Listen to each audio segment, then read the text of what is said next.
Hi, it's me again with Corel Tips and Tricks Part 4. Before I put this one to bed, I thought I'd play with it, and I kind of came up with this.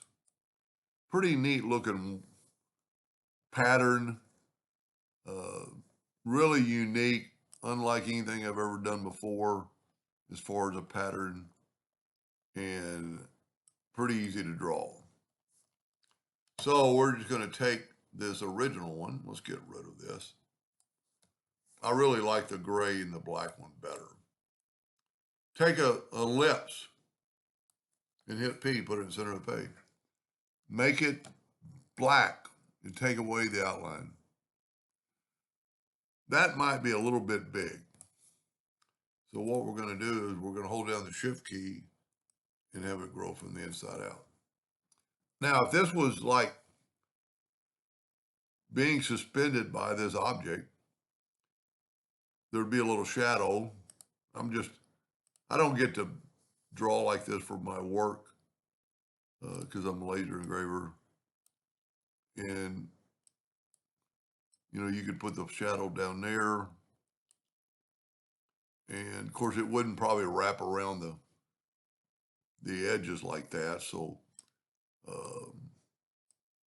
you might have to, think about some things.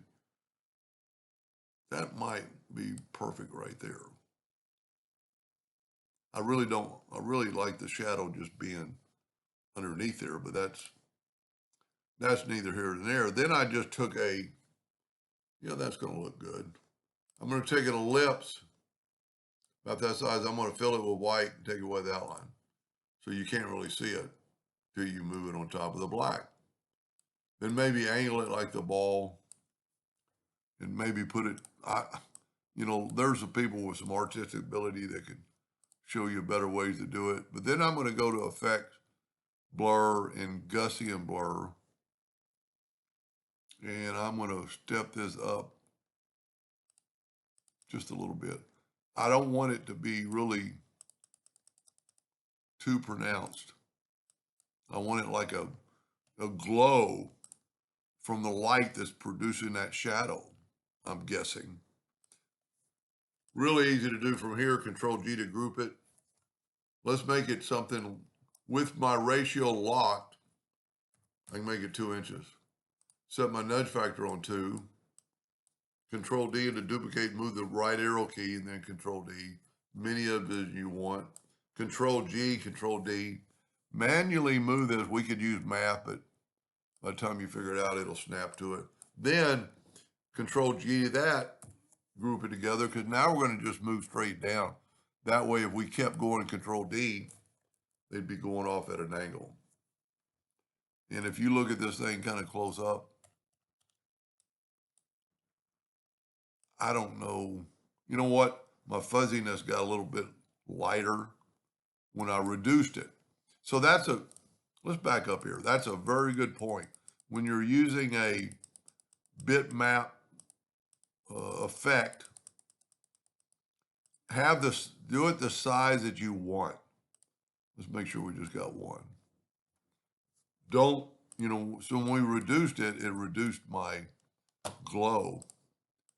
And then that still doesn't look bad, but I'm going to go to Object Group and ungroup it. And I'm going to get off of it and grab my glow.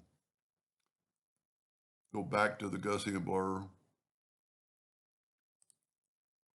I might have to just redraw it. Nope, I can do that. That looks a lot better. And I maybe would even stretch it out a little bit, which is kind of hard. You could always stretch it and then you could always skew it. That looks pretty good from a distance. Let's do it one more time. Control G to group, Control D to duplicate, and then just Control D over and over and over. I really like the shadow on the first one. And I'll show you the first one in just a second. Control G to group it, Control D to duplicate. Because see, we're moving at an angle, and if we go Control D, it's going to continue that angle. So that's why I group these new ones together, Control G, Control D, and then it'll snap to it, And once it does it the first time, you can go Control D as many times as you want. You know what? Leave me a comment.